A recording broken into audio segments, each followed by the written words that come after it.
اللي مننا بيسافر بره مصر بيشوف مسلات كتير في ميادين كتير في أنحاء العالم، ولو زار متحف للآثار في تورينو أو باريس أو لندن أو نيويورك بيكتشف كميات كبيرة جدا من الآثار المصرية هناك، لدرجة إنه ممكن يقول أمال هم سابوا إيه في مصر لما خدوا كل ده؟ إزاي خرجت الآثار دي من مصر؟ ومين اللي طلعها؟ وهل في أمل في قصة استعادتها تاني جوه مصر تحقيقا لرغبة ملايين كتير؟ تعالوا النهاردة نتكلم شوية عن الموضوع ده، بس الأول لو بتشوفنا عن طريق فيسبوك أو يوتيوب تابع قناتنا وفعل التنبيهات علشان تبقى معانا دايما. أنا طارق الشافعي وأنت دلوقتي في ضيافة قناة وقال الراوي.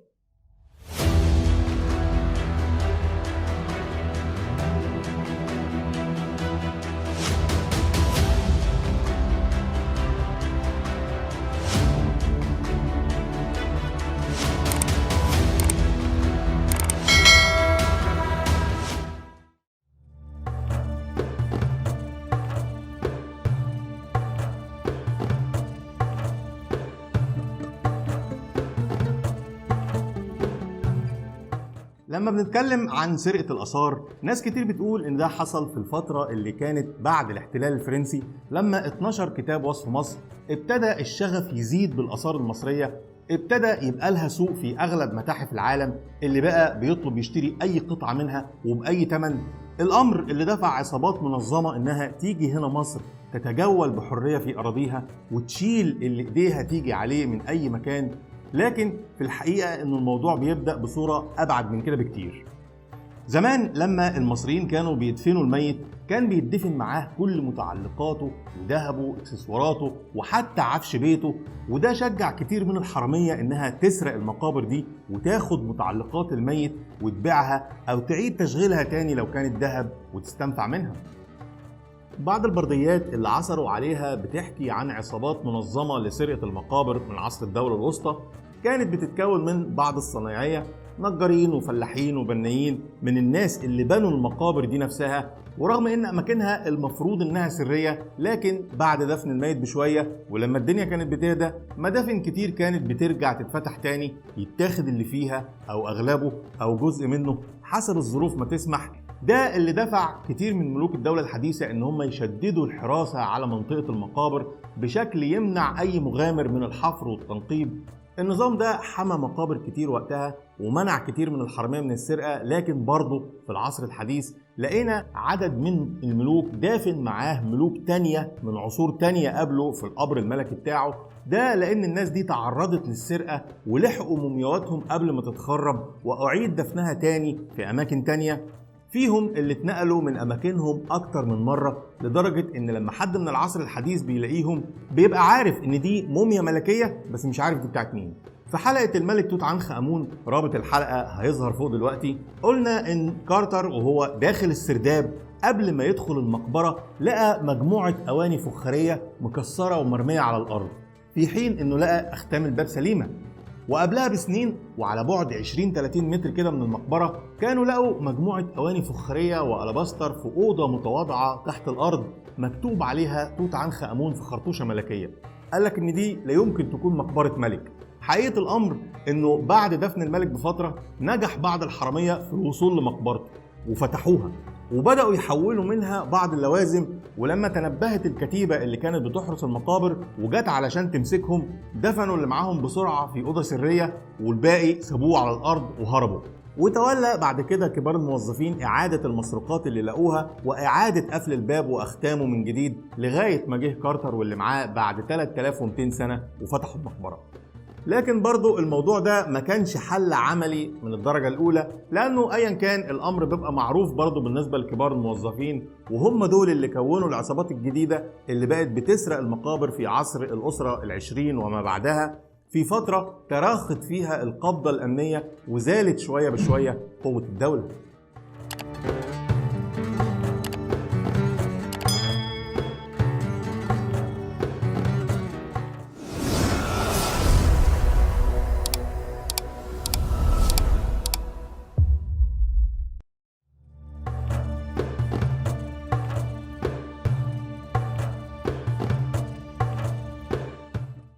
ولكن ايا كان في الوقت ده اللي كان بيتسرق كان برضه بيفضل جوه البلد، ما كانش بيطلع بره او بينطمس معالمه الى الابد. في العصر الإسلامي بيكلمنا كتير من المؤرخين عن كنوز كانوا بيطلعوها المصريين من تحت الأرض.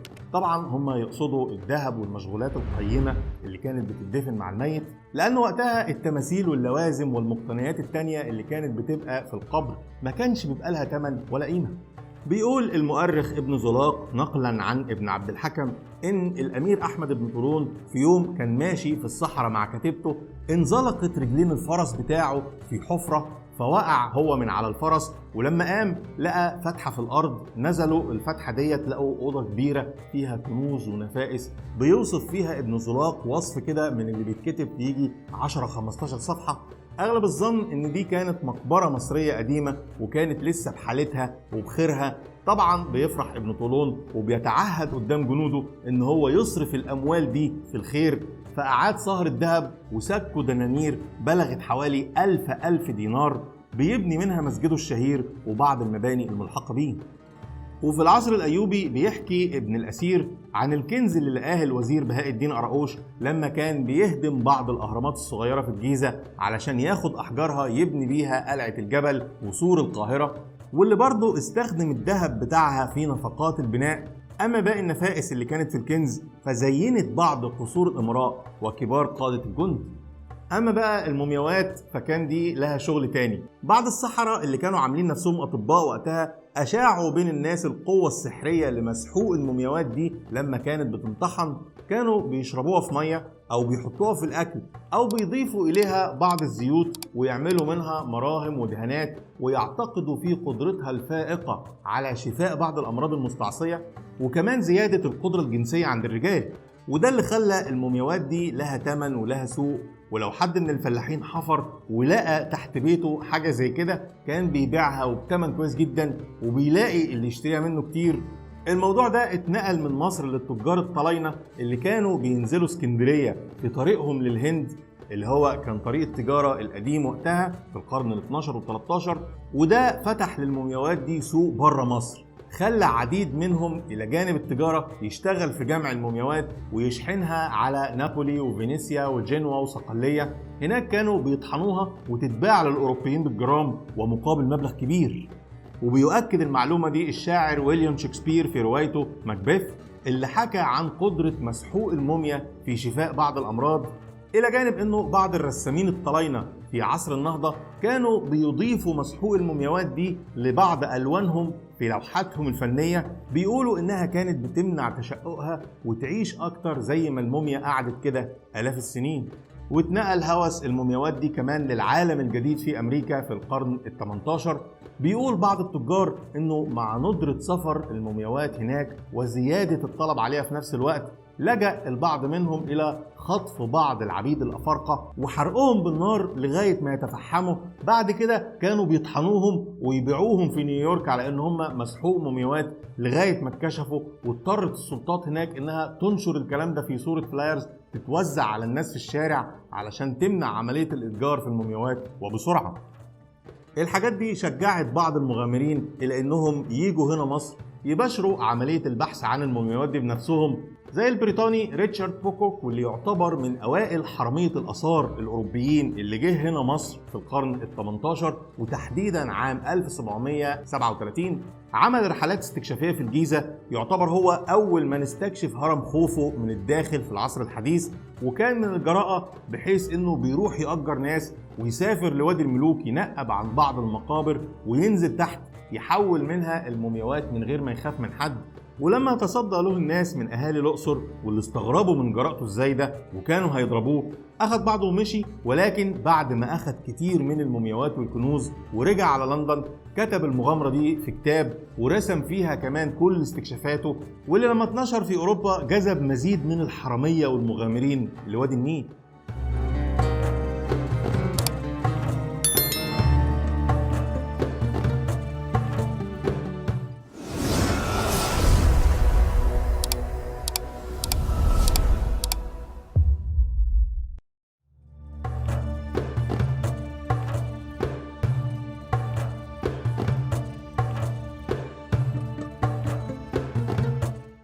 ومن بعد ما 12 كتاب وصف مصر في مطلع القرن ال 18 ونجح شامبليون في حل رموز اللغة المصرية القديمة، بدأ الحرامية يسرقوا ولكن عن علم. في الفترة اللي فاتت كانت كل السرقات عن جهل، لأن التماثيل وبقية اللوازم الجنائزية من الفخار أو المرمر ما كانش لها قيمة كبيرة أو ما كانش لها سوق، اللهم إلا مثلا واحد من النبلاء أو الأغنياء عايزين يزينوا القصور بتاعتهم، ده بس اللي كان بيشتريها. لكن بعد كده كل قطعة بقى لها سوق، وكل قطعة بقى لها طلب وبقى لها تمن ومش قليل. الأمر اللي شجع ناس ملهاش في التاريخ ولا الإيجيبتولوجي ولا الفن عموما إن هم يشكلوا عصابات تيجي لوادي الملوك، تأجر ناس من الأهالي تنقب عن آثار وتديهم فلوس مش بيلاقوها في الزراعة أو باقي المهن اللي كانوا بيشتغلوها قبل كده، في ظل غفلة الدولة عن القيمة الأثرية لكنوز مصر، أو بمعنى تاني اتجاه نظر الحاكم محمد علي باشا في الوقت ده إلى استرضاء الأوروبيين علشان يقفوا معاه لما ينفذ رغبته في الاستقلال بحكم مصر عن الدولة العثمانية. ده اللي فتح البلاد طولا وعرضا على مصراعيها أمام مئات المغامرين والحرامية اللي حولوا كنوز لا تقدر بمال ولفترة طويلة من الزمن. ويعتبر من أهم أبطال المرحلة دي اللي خدوا شهرة واسعة في كتب التاريخ، طبعا في غيرهم كتير بس دول أكتر ناس حولوا آثار لأوروبا: برناردينو دروفيتي قنصل فرنسا العام في مصر، وهنري سولت قنصل بريطانيا، وجيوفاني بيلزوني المغامر الإيطالي. تعالوا ناخد فكرة كده عملوا إيه؟ دروفيتي ده كان إيطالي انضم لجنود فرنسا في حملة نابليون على مصر عام 1798، وكان من ضمن الكتيبة المرافقة لعلماء الحملة والمكلفة بحراستها. شاف بنفسه آثار مصر واحتك بناسها، عرف منها كتير من خبايا وادي الملوك وآثار النوبة، زار معابد إدفو ودندرة. بعد رحيل الحملة اختاروا نابليون قنصل لفرنسا في مصر لهوسه بالآثار المصرية، وعلشان كمان كان عارف كويس هو هيعمل إيه الفترة اللي جاية.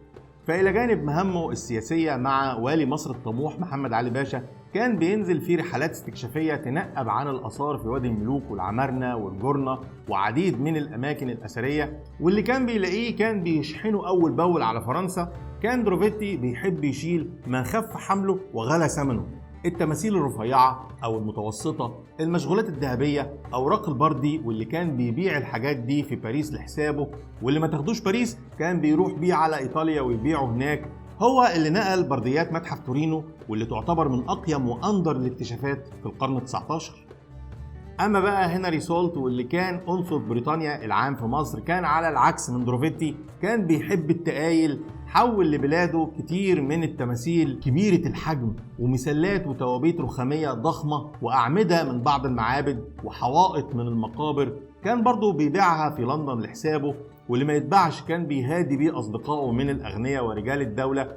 ولعل محمد علي باشا وقتها ما كانش واخد باله اصلا من نشاط الاتنين دول، او يمكن كان واخد باله ومطنش بمزاجه علشان يقدر يستميل بلادهم تقف معاه في مواجهة السلطان العثماني زي ما قلنا. اما بقى بلزوني ده كان قصة لوحده، واللي يعتبر من اكبر الحرامية اللي جم مصر على الاطلاق. بتشير بعض المراجع ان هو كان عالم اثار وانثروبولوجي ورحالة ومهندس ومش عارف ايه، وهو كان ولا حاجة من دول.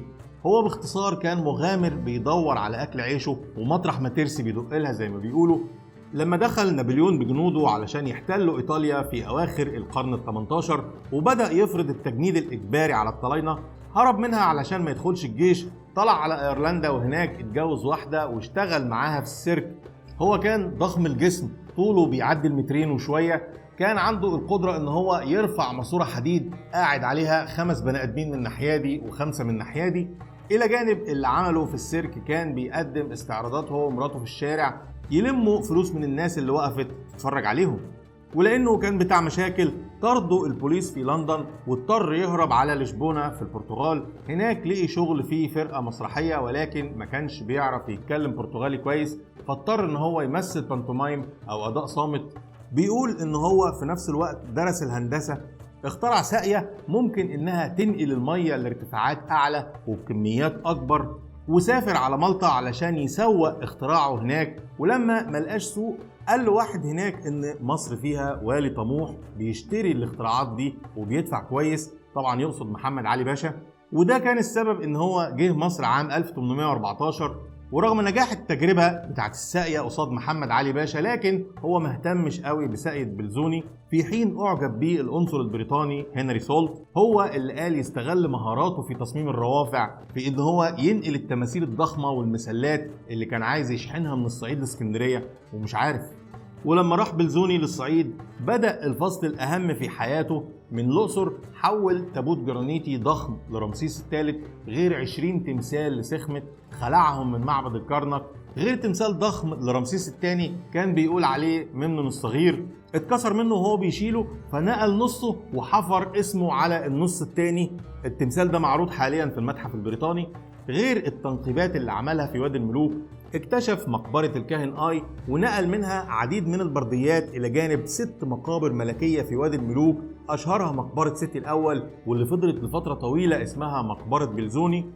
اللي بيقولوا عليه بقى عالم مصريات، بلزوني ما كانش بيعرف يقرأ أسماء الملوك ولا كان يعرف دي مقبرة مين أساسا ولا ده تمثال مين. كمان لما حفر جنب مقبرة رمسيس السادس ما كانش يعرف انه على بعد امتار من مقبرة توت عنخ آمون اللي يعتبر اغنى واغلى مقبرة لملوك مصر القديمة.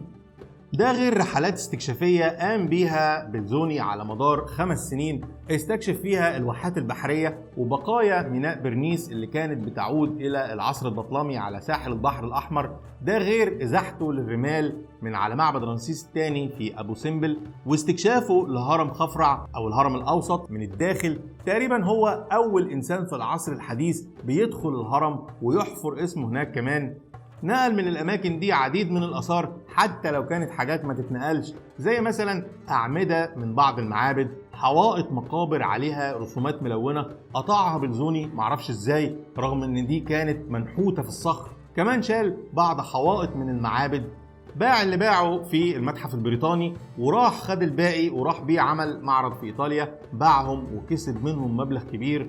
حكى بلزوني اللي هو عمله ده بالتفصيل في كتاب رحلة إلى مصر والنوبة. طبعا هو شايف نفسه بطل وعمل اللي محدش يقدر يعمله، أما بقى المصريين فشايفينه حاجة تانية خالص.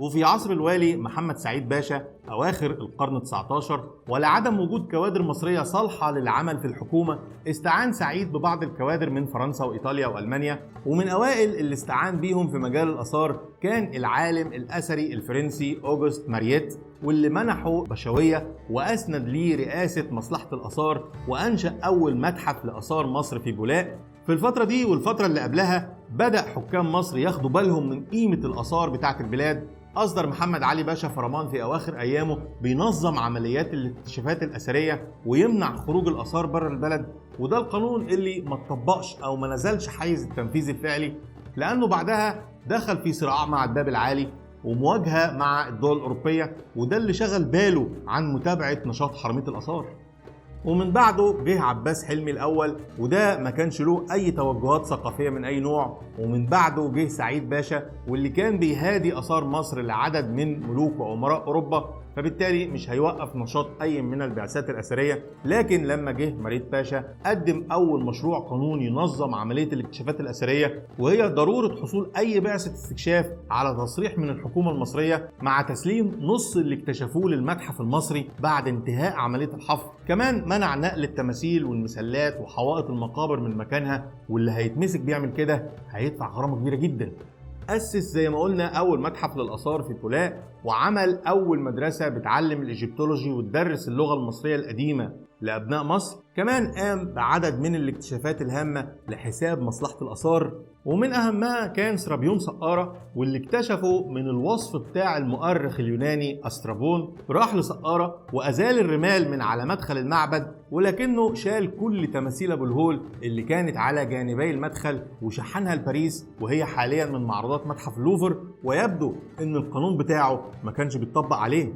إلى جانب بعض الاكتشافات اللي عملها في منطقة دراع أبو النجا في الأقصر، واللي اتشحن أغلبها على فرنسا، واللي بقى في مصر اتحط في متحف بولاق حاجات بسيطة جدا. لكن برضه نرجع ونقول ان مريد باشا هو اللي وقف قصاد الخديوي اسماعيل ومنع اهدائه لكتير من الاثار لملوك اوروبا، اهمهم كان معرض في فيينا كان بطلب من امبراطور النمسا وقتها. وقبل ما الخديوي اسماعيل يقول كلمته كتب مريد باشا مذكرة بيطلب منه الرفض، لأن القطع الأثرية اللي كانت هتسافر غالبا ما كانتش هترجع. وبكده نجح مريد باشا في انه يحافظ على كتير من الآثار جوه مصر. كمان كانت الإمبراطورة أوجيني في حفل افتتاح قناة السويس عام 1869 أبدت رغبتها للخديوي إنها كانت عايزة لنفسها قطعة نادرة من حلي مصر القديمة، فقال لها الخديوي ما اقدرش لأن في بولاق في اللقوا مني، وطبعا كان يقصد مريد باشا. ويمكن من أهم القطع الأثرية اللي خرجت من بره مصر مطلع القرن العشرين كانت راس نفرتيتي، واللي لقاها عالم الآثار الألماني لودفيج بورشارد في العمارنة عام 1912. حفريات بورشارد كانت بناء على حفريات قديمة لواحد ألماني برضه اسمه ريتشارد ليسبيوس، كان بيحفر في منطقة العمارنة من 1842. لقى بعض الرسوم الجدارية لملكة مصرية كان مطموس اسمها، لدرجة انه ما قدرش يحدد فعلا هل هي ملكة ولا محظية للملك ولا كانت ايه بالظبط. فضل الموضوع ده فوق ال50 سنة لغاية ما جه بورشارد وعمل حفريات في ورشة النحات حتمس في العمارنة، واللي لقى فيها مجموعة من التماثيل غير المكتملة لأسرة الملك أمنحتب الرابع أو أخناتون وأهل بيته. ومنهم التمثال ده، واللي أول ما لقاه أدرك قيمته الفنية العالية أخفاه عن مفتشين الآثار اللي كانوا بيفتشوا على حفرياته. في جرد المقتنيات اللي عثروا عليها علشان يقسموها مع المتحف طبقا للاتفاق، كتب انه تمثال من الحجر الجيري لإحدى الأميرات، يعني تمثال عادي ملوش قيمة محدش التفت إليه قوي. وبكده خرجت واحدة من أندر القطع المصرية وأصبحت أهم معروضة في متحف برلين ولغاية النهاردة. طيب كل اللي عدى ده كان عبارة عن زي ما قلنا مجموعة من المغامرين أو الحرامية اللي جم مصر في غياب القانون أو الوعي الأثري، ونجحوا إن هم ينقلوا اللي يقدروا عليه لمتاحف بلادهم. في العصر الحالي لو هتقول إن اللي خرج ده كان سرقة محدش هيتكلم معاك كتير، لكن بقى اللي خرج من مصر بفرمان من الوالي أو الحاكم أو الخديوي أو الرئيس نقدر نقول فيه إيه؟ في عام 1828 زار مصر العالم الأثري شامبليون وقابل محمد علي باشا، اللي كان أول من لفت نظره للقيمة العالية والحضارية لآثار مصر وضرورة الحفاظ عليها من النهب والسرقة. ويمكن ده اللي خلى الباشا في سنة 1834 يصدر فرمانه لحفظ الآثار المصرية، واللي زي ما قلنا القانون اللي ما نزلش حيز التنفيذ، لكنه نجح في جمع كميات كبيرة تم تقديرها بحوالي 4500 قطعة أثرية من بعض المغامرين وحرامية الآثار. طبعا هم قصاد كده أخدوا اللي أخدوه. أمر الباشا بنقل الآثار دي لأحد القصور بتاعته وتخزينها فيه. وفي عهد الوالي عباس الأول زار مصر الدوق ماكسيميلان، واللي كان ولي عهد النمسا وقتها. لما شاف الآثار دي مقفول عليها سأله انتوا بتعملوا ايه بالآثار دي يا باشا؟ ولا حاجة، اهي محطوطة كده زي ما انت شايف. طيب ما تديهاني؟ قوي خدها هدية مني. ونقلها ماكسيميلان على بلاده، وطبعا كان طاير من السعادة ومش مصدق نفسه. ده غير المسلات اللي أمر محمد علي باشا بإهدائها لفرنسا وبريطانيا والخديوي إسماعيل لأمريكا. النهاردة المسلات دي بيزينوا أشهر ميادين في باريس ولندن ونيويورك. طبعا الموضوع ده عايز حلقة لوحده.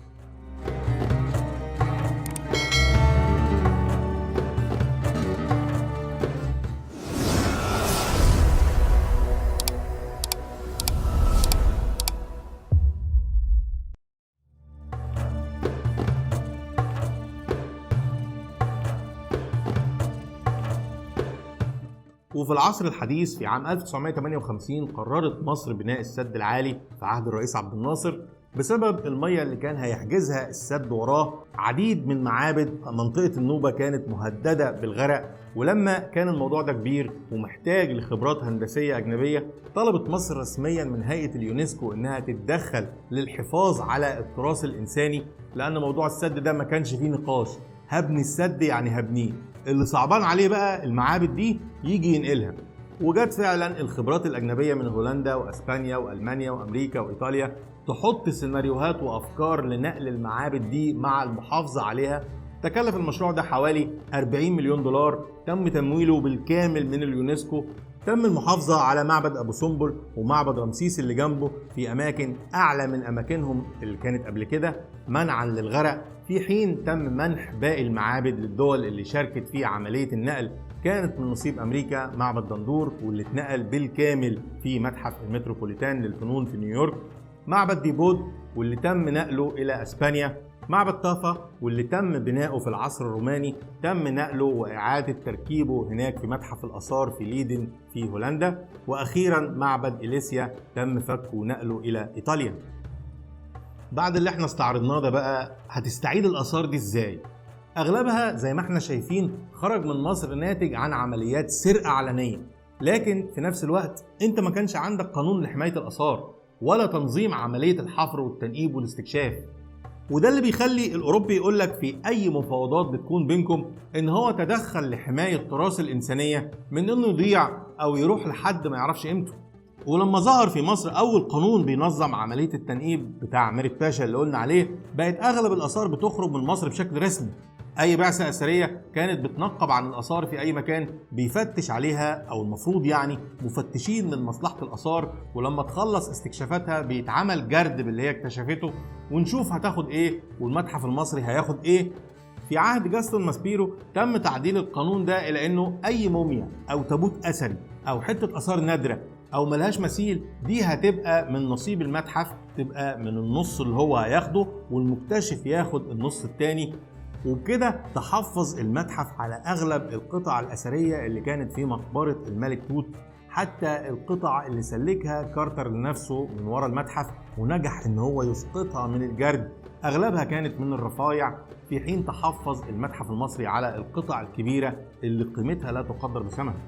غير كده انتشرت البازارات أو تجارة الآثار في كل المناطق الأثرية في الجيزة والقاهرة والأقصر واسكندرية وأسوان وغيرها، بتبيع للسياح ومندوبين المتاحف قطع أثرية أصلية، ولكن بعد الحصول على موافقة من المتحف المصري باعتبار إنها قطعة آثار عادية أو مكررة أو عندنا منها كتير، فأي قطعة بتتباع كانت بتتباع بفاتورة رسمية مختومة من المتحف المصري.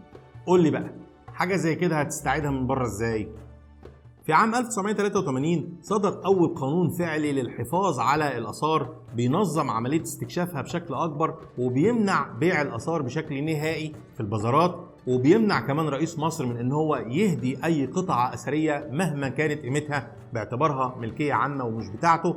فأي قطعة آثار خرجت بعد التاريخ ده بشكل غير رسمي من حقك إنك تلاحقها بره وتستعيدها، وحصلت فعلا مع عديد من القطع الأثرية أهمهم مخطوطات هامة من العصر البطلمي نجحت وزارة الآثار في استعادتها من أمريكا عام 2006. غير كده ما تحاولش، محدش هيديك حاجة، لأن هو أعلم بقيمة الآثار اللي عنده دي كويس ومش هيفرطوا فيها مهما حصل. المهم دلوقتي هو الحفاظ على استنزاف الآثار اللي مازال لغاية النهاردة. حفريات كتير بتتم بعيد عن معلومية المتحف أو وزارة الآثار في وقتنا هذا، وبتخرج الحاجات على بره على طول في ظل حصانة أو سلطة اللي بيحميهم.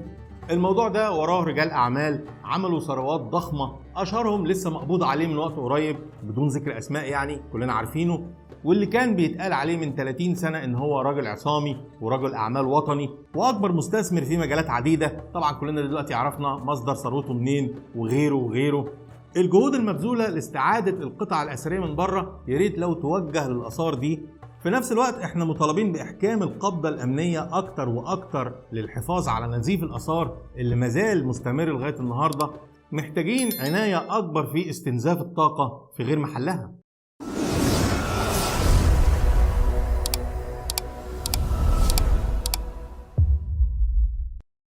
لو عجبتك الحلقة وأضافت إلى معلوماتك التاريخية ما تنساش تتابع قناتنا وتفعل التنبيهات علشان يوصلك كل جديد. تابع كمان حساباتنا على مواقع التواصل الاجتماعي واللي هتلاقي لينكاتها موجودة في الديسكريبشن تحت الفيديو. بنرحب دايما بكل مناقشاتكم وآرائكم ونستمتع بالرد عليها. استنونا في حكاية جديدة. وقال الراوي.